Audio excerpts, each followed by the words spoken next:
this is a paranasal sinuses. So I'm going to explain this complete scenario with the help of a story, rhinology house. So first I'll start with the trends of the paranasal sinuses being asked in AIMS. So this numbers which I have put is based on AIMS question that have been asked for the past 10 years. See, AIMS people used to have a trend that they'll keep on asking some topics over the 5 years, right? So see here, during the year 2011 to 2015, 9 questions have been asked from this topic.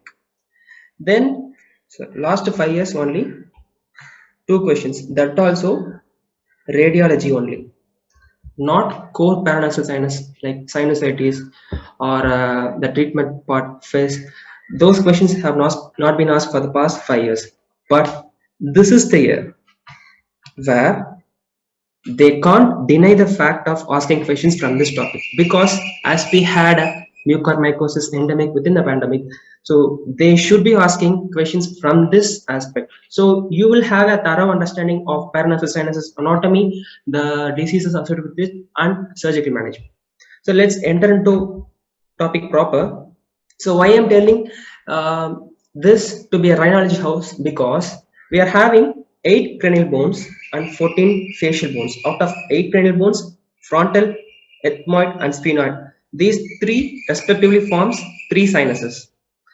Then out of 14 facial bones, maxilla forms another paranasal sinuses. Apart from that, these 3 cranial bones and out of 14 facial bones, almost 11 facial bones are directly involved in formation of the fundamental structure of rhinology. So we used to study sinusitis, then septal disorders. Finally, we'll have some bits and pieces of osteology there. So we'll have difficulty in correlating. But now I'm going to give introduction to osteology proper of these topics. Then I'm going to explain the diseases associated with it. Okay, so why I am telling you this to be a rhinology house, because this is the part we are going to discuss. So I am converting that house, that rhinology bones into 2 BHK apartment. Here, this is the entrance of the apartment. So it is nothing but anterior nares. There will be 2 master bedrooms, that is maxilla master bedroom. So there will be a bigger hall. Inside the hall, there will be some paperworks, origami. So the paperwork, you call it as origami. So ethmoid origami. You will be found these paperworks all over the hall. Then you will be having frontal tank. So these are the structures that you could visualize from anteriorly. So if you keep this in mind, similarly in X-ray views, in Caldwell view, you will be visualizing these 3 sinuses with the help of this X-ray. So I explained with the image in the slides. Then lateral, if you look at our brand new apartment, this is the front door, this is the back door, this is the tank which we store the water for our daily purposes. Then this is the ethmoid origami which I am talking about. This is the bigger nasal cavity. Within the bigger nasal cavity, we will be having a paper-like bone that can hematize in various patterns. That's why I'm calling it as an ethmoid origami. See, sphenoid sinus is the posterior back door, because if you breach the sphenoid sinus, you can enter into the cranium. So that's why I'm calling sphenoid sinus to be the back door of this house. So now you have come to a conclusion that rhinology house is full of hall, bedroom, tank and posterior door. So maxilla, these are our 2 master bedrooms. So the back door is the sphenoid sinus. Through sphenoid sinus we can go to the cranium. Then we are having the ethmoid origami. The parts of the ethmoid bone is much important compared to other paranasal sinuses, because through ethmoid sinus it can reach anywhere to the adjacent structure that can reach a complication part of the sinusitis. So these are the parts of the ethmoid bone. This is crista galli, This is lamina papyracea.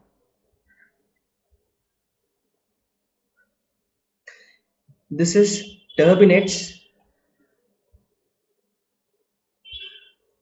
So these are ethmoid air cells. So this one is the perpendicular plate of ethmoid.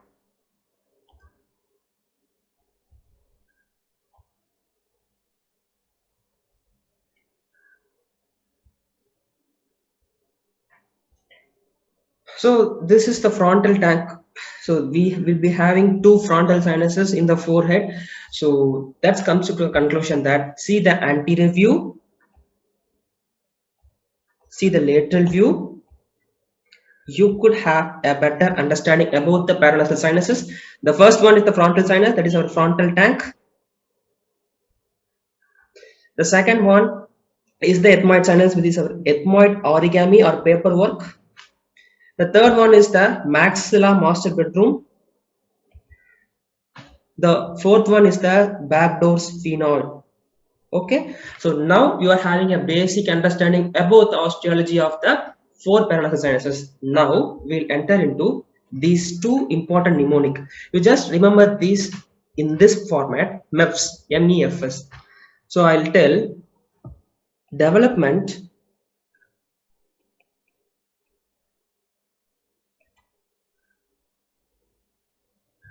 malignancy,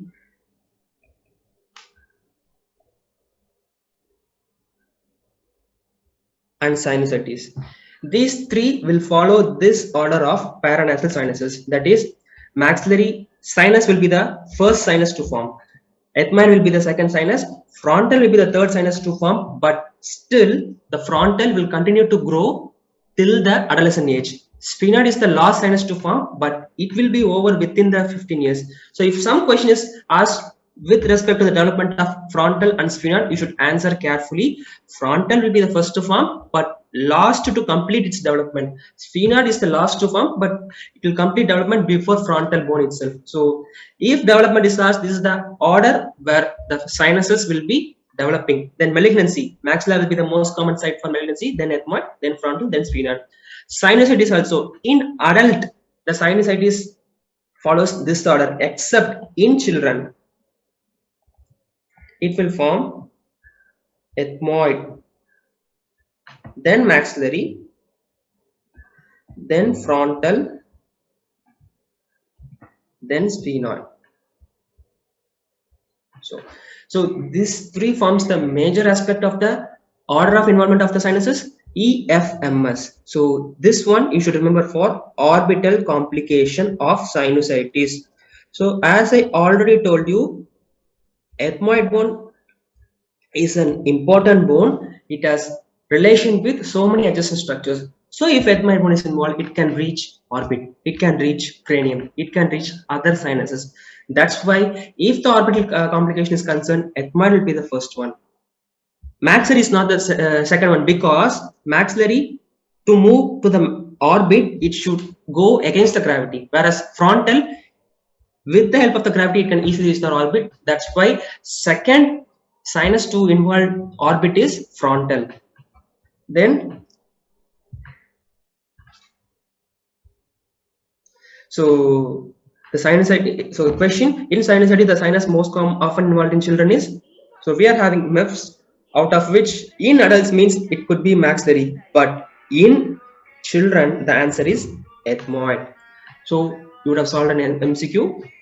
Then these two, you just remember, it is not MEFS, frontoethmoidal. So frontal will be the first sinus to be involved in mucocele. In fungal ball, maxilla will be the first one, sphenoid will be the second one. Fine. So these are the patterns or the order of involvement in these two diseases. So this order of involvement is very important in many MCQ point of view. Okay. So coming to sinusitis proper, You need to understand that sinusitis, the first important one is site, then the organism, then the types, then the coexistent diseases like septal diseases or any ear diseases that is associated with sinusitis or cleft palate anomalies. So these coexistent diseases will determine the pattern or outcome of the sinusitis disease. Then the complications part is very important in this setting. So the site of the paranasal sinus tetanus will determine clinically which sinus is involved in sinusitis. The first one, if frontal is involved, there will not be a continuous headache, there will be intermittent headache.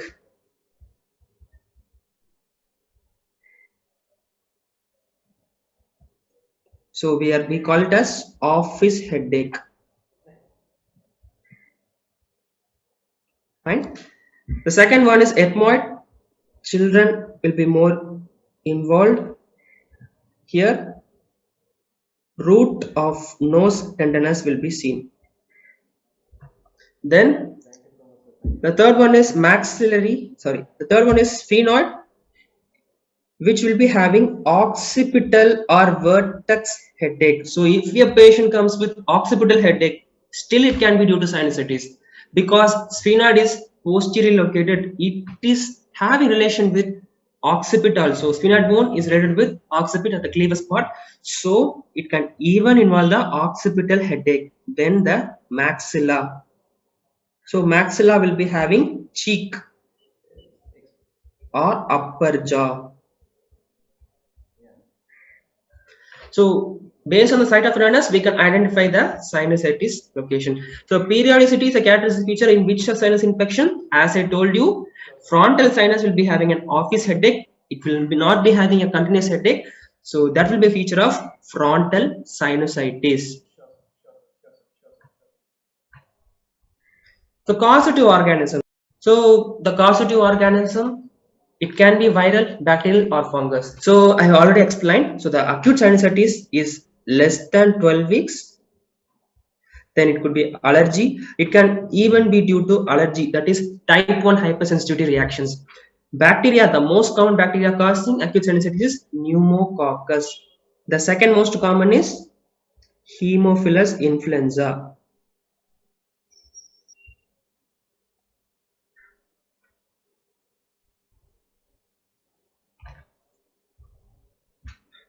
Then the chronic sinusitis. So the thing you should understand in chronic sinusitis, it is more than 12 weeks.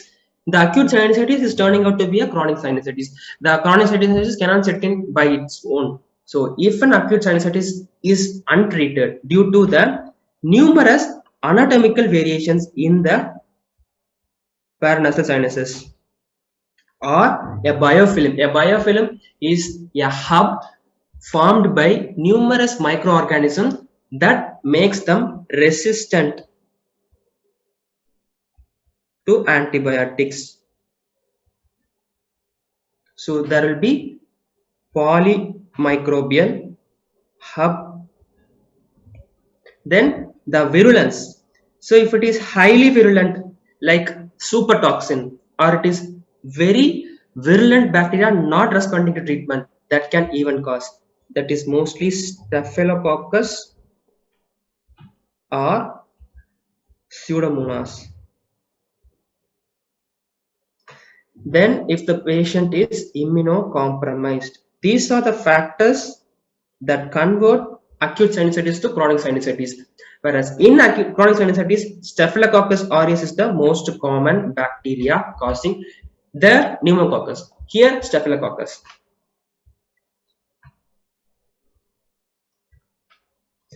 So coming to the another classification, there will be having chronic rhinosinusitis without polyposis, chronic rhinosinusitis with polyposis. See, the sinusitis can only be a mucopurulent pus that is located inside our sinuses. See here, the maxillary sinus is clear, the ethmoid sinus is affected, the sphenoid sinus is affected. So here there is unilateral sphenoid and ethmoid sinusitis. So this shows it could be due to a mucopurulent pus inside the sinuses. It can't be polyposis, but it will be confirmed only on operative table. because both share common radiological features. So we can't differentiate sinusitis with polyposis and without polyposis based on radiology. We could do an endoscopy and we can decide on operative table only. So these are the classification, second classification. Apart from acute and chronic, we can classify chronic as with and without polyposis. So without polyposis, with polyposis, it was once a favorite topic for the examiners. So this one is an antrochoanal polyp.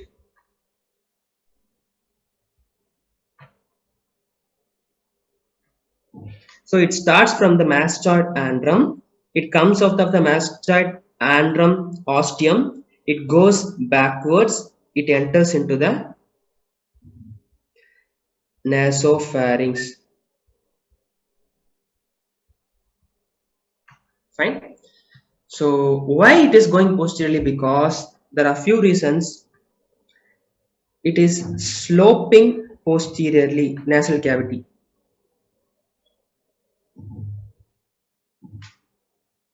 Air currents beating posteriorly.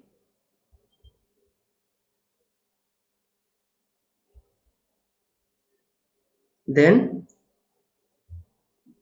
due to Bernoulli's effect.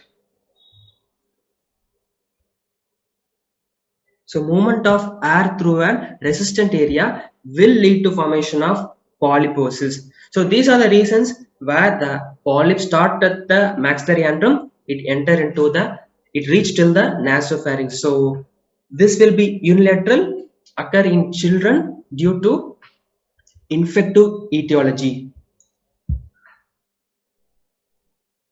So ethmoid polyp. So ethmoid polyp is seen from the ethmoid air cells.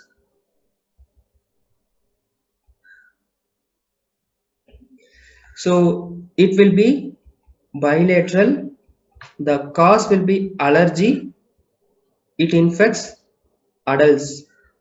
So this is the difference between ethmoid polyp and an antrochoanal polyp. The etiology is allergy. So etiology can't be in a single nose itself. It occurs at both nasal cavities.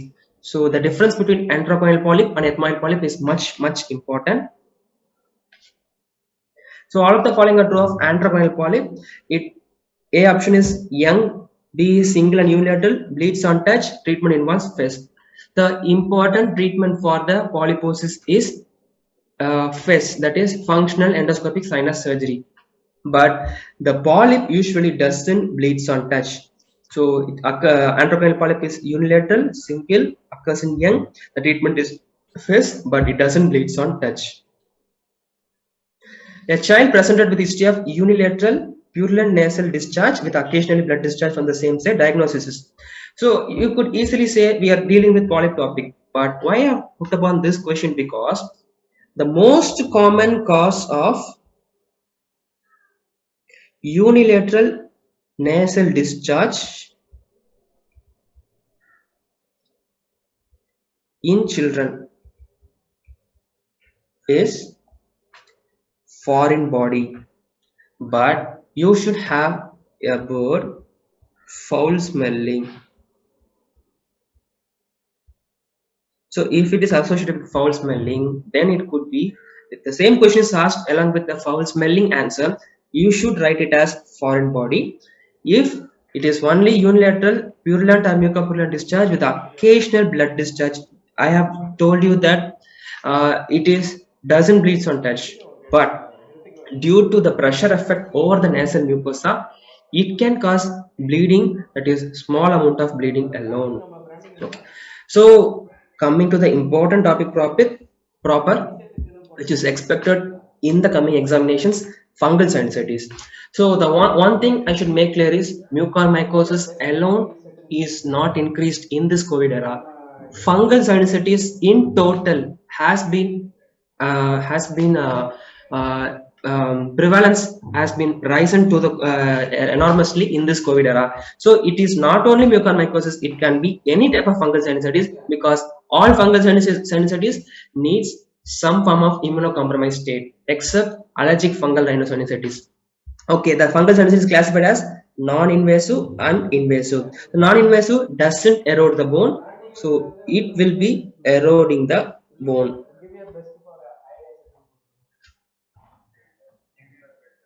So non-invasive. So non-invasive, we'll be having two classifications: fungal ball and allergic fungal rhinosinusitis. So fungal ball is nothing but you would have heard of fungal ball inside the lung. That is allergic bronchopulmonary aspergilloma. Similar, due to aspergillosis, there will be formation of cheesy material of fungus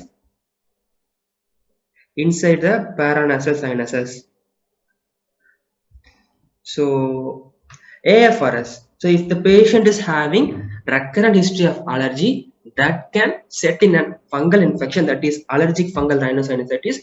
This is very important. You should be remembering one criteria, that is Benton-Kuhn criteria. So we are having major and minor.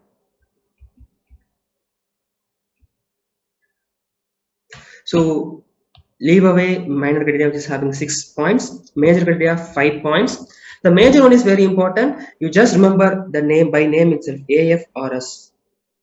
So what is the evidence of allergy? You will be having raised IgE titers, that is a symbol of type 1 hypersensitivity reaction. Fungus by fungal smear on taking a sample from that disease. It should test positive for some fungus. The fungus will be grown on KOH mount, or it could be rhinologically polyp, or radiologically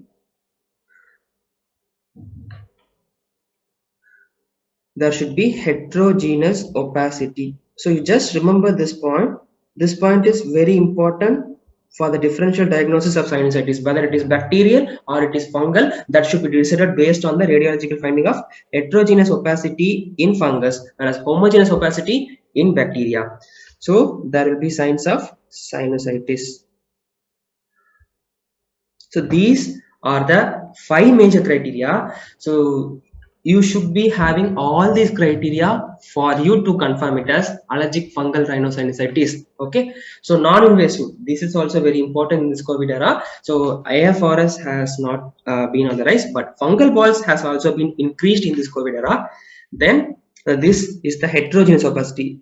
So this has one consistency, this has one consistency. This is the heterogeneous opacity that we could see in fungal sinusitis. This is the typical allergic mucin. This is allergic fungal mucin, characteristic of allergic fungal rhinosinusitis. So true about allergic fungal rhinosinusitis are all except. So allergic fungal mucin have fungal hyphae is the pathological hallmark. Yeah, I have shown you that allergic mucin, right? Invasion of sinus mucosa with fungus. So sinus mucosa will be invaded with the fungus. Yes. Allergic, allergic reaction to the fungus. Yes. Surgical clearance is the main treatment, but invasive, as I told you, it is a non-invasive fungal sinusitis. So this is the correct answer. So invasion of the sinus mucosa will not occur in AFRS. See here, allergic fungal rhinosinusitis. So coming to the invasive, that is very important. Chronic invasive and acute invasive. Acute invasive, as you know, it is mucormycosis. Chronic invasive, aspergillosis. Please keep this in mind.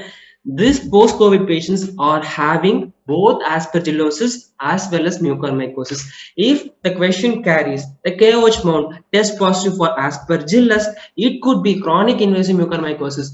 Sorry, chronic invasive aspergillosis. If the patient has Black's Escherichia colonies that has KOH mount colonies showing as zygomycetes, it could be mucormycosis. You just keep this in mind. The news channels are saying only black fungus, not like that. All fungus are on the rise in this post-COVID era. So complication of the, we'll deal with how the mucormycosis operates and elaborate after dealing with the complications of the sinusitis.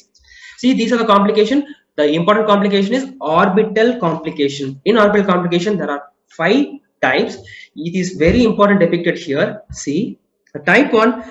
So this is the orbital septum. The line drawn is.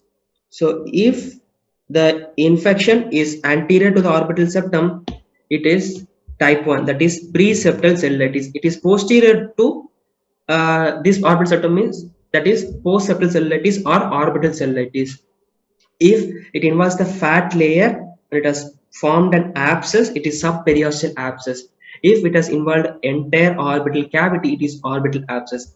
It has breached the bony septa and it has reached the brain, that is cavernous sinus thrombosis. So see, so this is the Chandler's classification. This is called Chandler's classification.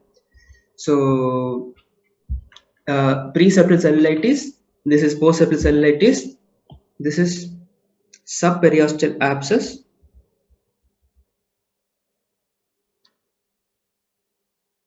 this is orbital abscess, this is cavernous thrombosis. So this is classification is called Chandler's classification. The second important complication of sinusitis is osteomyelitis. This is a Pott's Puffy tumor. Most common occurs following a frontal sinusitis. So orbital complication, ethmoid sinusitis. Second one is frontal. Here frontal is the most common cause. Intracranial complication. So these are the intracranial complication which occurs from the paralysis sinuses. It could be an empyema, brain abscess, meningitis. These we could enter any of the complication from nose. Then extradural abscess. The most important thing is cavernous sinus thrombosis, where there will be palsy of 3, 4, and 6 cranial nerves along with second cranial nerves. So cavernous sinus thrombosis, the fifth Chandler's classification, that is very grave complication. This mucormycosis has led to a lot of cavernous thrombosis cases that lead to grave prognosis. So cavernous thrombosis that could be tested. See, this patient is having sixth nerve palsy. Okay, so if the question carries a picture like this, then it could be cavernous sinus thrombosis. Okay, a patient is having sinus infection, develops acute onset bilateral chemosis, proptosis, and fever. See, the chemosis, it can be pre-septal cellulitis also. It could be subperiosteal abscess also. But he is having bilateral proptosis, and the question and answer gives none other options related with orbital abscess. It has only cavernous sinus thrombosis as the relevant option. That is the answer for this question. Whereas lateral sinus thrombosis is a ear complication. Frontal lobe abscess is a frontal sinusitis complication. Meningitis, it can occur anywhere, but cavernous sinus thrombosis is the most common or complication following an orbital abscess. If the sinusitis forms a chronic complication, it is mucocele. As I already told you, it is mucocele is a mucus enlined cystic cavity that could occur commonly in frontal, then ethmoidal. So the most common cause of mucocele is FIS. It is a long-term iatrogenic complication.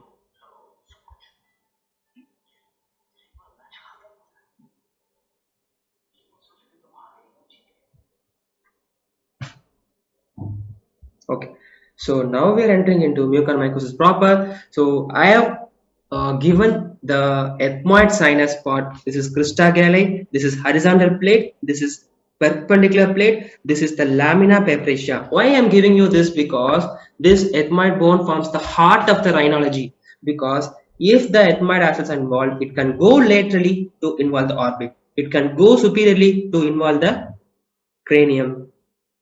Even it can go inferiorly to involve the palate. See here, it has gone laterally to involve the orbital cavity, forming orbital mucormycosis, rhino-orbital. It has gone cranium. See here, it is showing blackish discoloration. This patient will be having cranial palsy 2, 3, 4, and 6. So this is rhino-cerebral mucormycosis. See here, there is palatal erosion. This palatal erosion, this patient will be having rhinal mucormycosis with associated palatal erosion. So due to the anatomy of the ethmoid bone, the complication of the mucormycosis is being described. See, this is the rhino orbital and rhinal mucormycosis entering into the palate. So what are other clinical features of the mucormycosis is, the first one is it will be rapid. The second one is blackish crusting.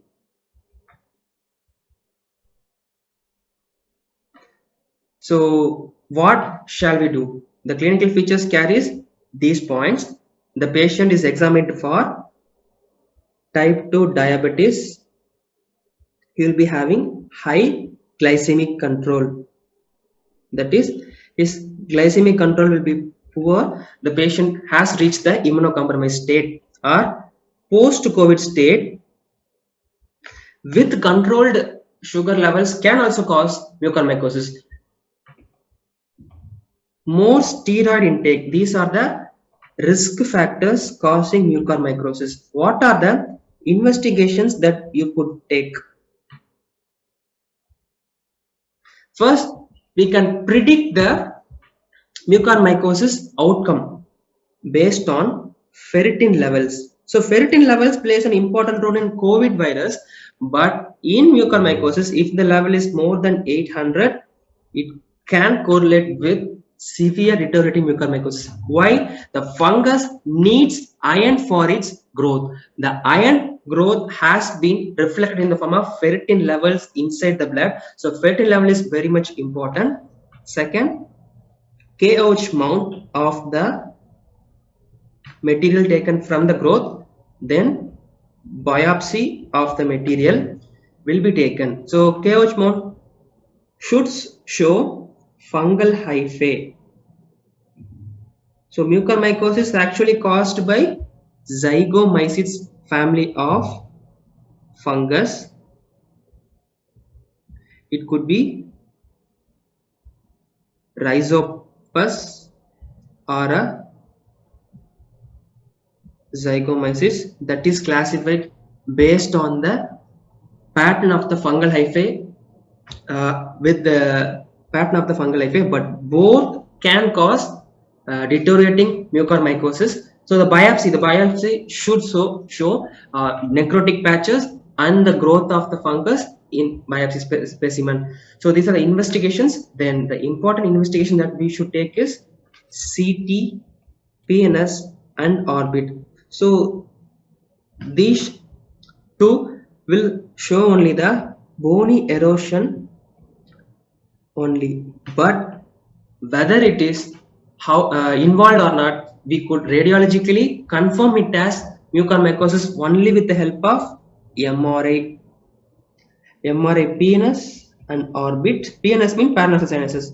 So it should show black turbinate sign. Black turbinate means the inferior turbinate will turn out black in most of the cases. So black turbinate sign will be seen. Most importantly, T2 weighted will be the best, or diffusion weighted imaging or STIR. So these three MRI are the best for diagnosing the mucormycosis picture. Treatment. First, we should plan for surgery with injection amphotericin. So the best injection that we know is liposomal amphotericin. The dose of liposomal amphotericin is 3 to 5 milligram per kilogram body weight. So the liposomal amphotericin can be used even in CKD patients, whereas the plain injection amphotericin deoxycholate is very much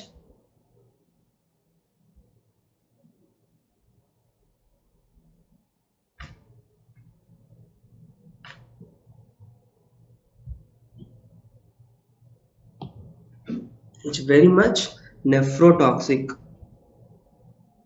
So the maximum dose is 0.5 to 0.7 milligram per kg.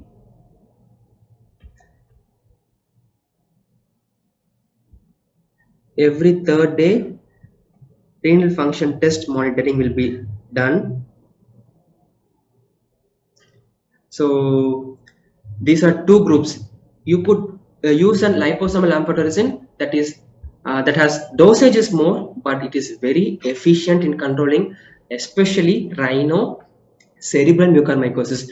This plain amphotericin will not be much efficient in controlling the rhino cerebral mucormycosis. It can control the growth of the rhino orbital mucormycosis, but not rhino cerebral mucormycosis. So the dosage is 0.5 to 0.7 in plain amphotericin, 3 to 5 milligram in liposomal amphotericin. So amphotericin is the drug of choice for mucormycosis, but it should be done with surgical debridement. First, we should start debridement locally, then we should go for opening of all paranasal sinuses, that is functional endoscopic sinus surgery first, then we can go for orbital excentration.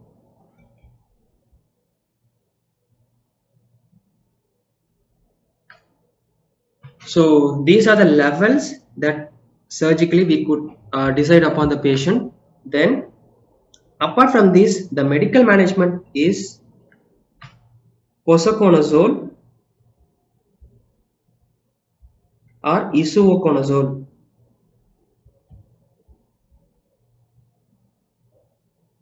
Sometimes caspofungins can also be used. So most better one is posaconazole 300 milligram BD starting dose, followed by 300 milligram OD in the subsequent dosages. It can continue up to 3 to 6 weeks. This amphotericin, it is not a maximum dose, minimum dose, the cumulative dose. The dosage cumulatively, it should not exceed 2 gram for one patient. So first, amphotericin, posaconazole. These are the three treatment entities of mucormycosis that could be asked in examinations. Then investigations of the sinusitis.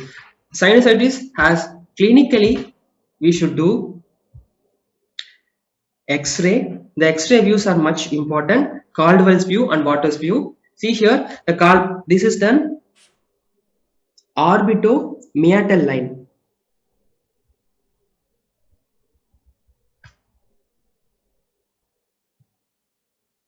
So if it is 15 degree to the orbitomeatal line, it is called Caldwell's view. If it is 45 degree to the mento-occipital line, it is Waters view. So these are the two X-ray views that are repeatedly asked in examinations for paranasal sinuses. This is Caldwell. Here we could see frontal sinus, we could see ethmoid, and we could see maxillary.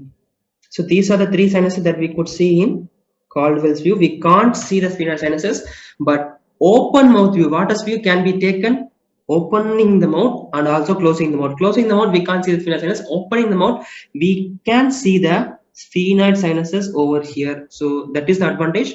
All four sinuses can be seen with Waters view. Waters view is called occipitomental view, where all four sinuses will be seen. In closed mouth view, we can't see the sphenoid sinuses. Okay, this is the main investigation for previously done for it. Now X-rays are not much being used for diagnosing, but in examinations the views and the which sinuses are seen are repeatedly asked. Then in clinical setting, we will be doing diagnostic nasal endoscopy. So to visualize the actual pathological pattern of that disease, we need three passes. First pass is along the floor of the nasal cavity. So if this is the nasal cavity, so we should pass along the floor of the nasal cavity. So along the floor of the nasal cavity, we could see up to the nasopharynx. Then we could see the floor. Okay. So in second pass, we could see the sphenoid ostium. Then we could see the superior turbinate. So second pass, we could see the superior turbinate and sphenoid ostium.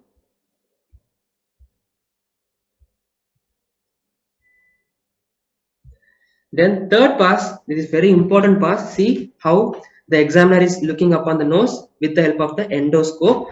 Here it will be looking upon the lateral nasal wall, the middle turbinate, the middle meatus. This is the normal finding. In the sinusitis, acute sinusitis, there will be inflamed, enlarged middle turbinate. Then there will be having mucopus over the middle meatus. These are the typical findings that we could see the diagnostic nasal endoscopy. So we have seen diagnostic nasal endoscopy, X-ray views. Then we could take pus culture and sensitivity to diagnose the causative organism. Then we could go for the CT scan. CT-PNS is much important. CT-PNS is the typical finding. We have seen homogeneous and heterogeneous opacity differentiate between bacterial and fungal sinusitis, right? FES, this is the final aspect of our class. FES, functional endoscopic sinus surgery. First, we'll start with functional. Why it is called functional? So, if it is called functional, there should be some procedure which that doesn't maintain the function of the nasal cavity, right? So, previously they were using Caldwell-Look procedure. It will shred off all mucosa. The sole idea of these surgeries is to treat sinusitis and maintain ventilation, but this Caldwell-Look procedure will hamper the ventilation process. Though the pus are removed, but that sinuses will not be having adequate ventilation due to loss of the mucosa. But to maintain the function, we are using FES, where the function of cilia is maintained in the nasal cavity and parasinuses. Then endoscopic, use of the long rod-like endoscope for the procedure.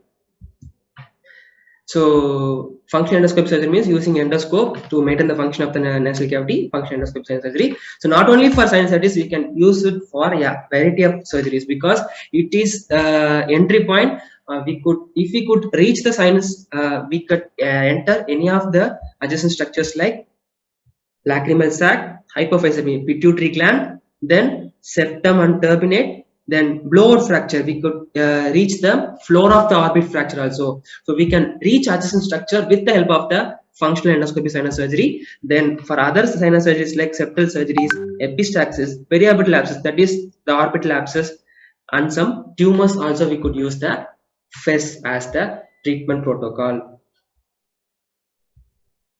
So FES setup, this is the instrument, this is the endoscope, this is the camera, this is the light source. So now we are going to see the operative. This one is the unseen process. This is the first one we should remove. Then we could have a clear view of the maxillary sinus ostium. Then we could go to the ethmoid sinus.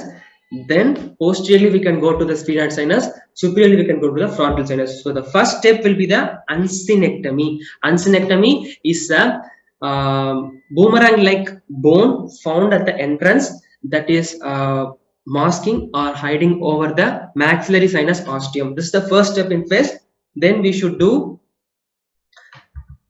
actually this shows the uncinectomy being done. So this is the uncinate process. So uncinectomy is being done. Then middle meatal androstomy. Once the uncinate has been reached, we can reach into the, so this is the uncinate which has been shredded off. We could see the middle meatal opening, middle meatal androstomy. Then we can go to ethmoidectomy, that is posterior and anterior ethmoidectomy. So this could be reached after we could breach the bulla ethmoidalis. So bulla is a structure found lateral to the middle turbinate.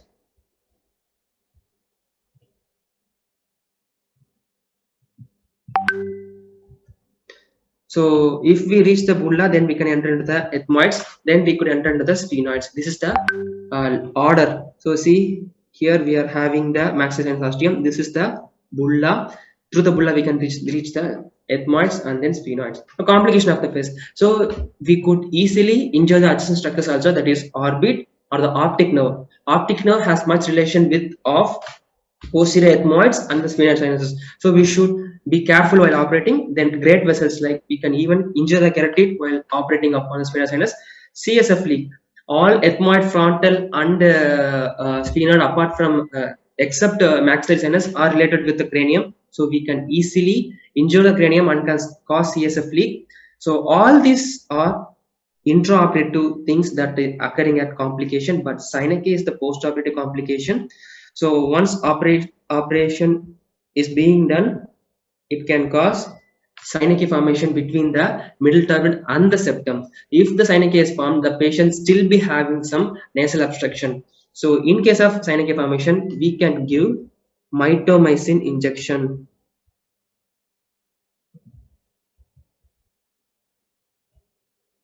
to prevent the Sinecay formation. So patient with ethmoid polyp undergoes polypectomy, presents 6 months later with ethmoid polyp. The correct treatment is, so FES can be done for any number of times for that patient, because ethmoid polyp is much recurrent. Antrocranial polyp is not recurrent. So ethmoid polyp is recurrent means first sitting we could debride some of the polyp.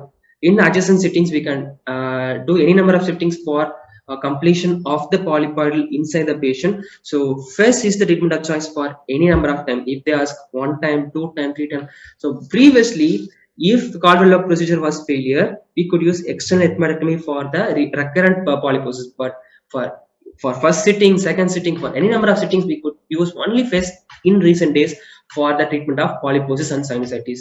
Then indications of the, actually a PGI question.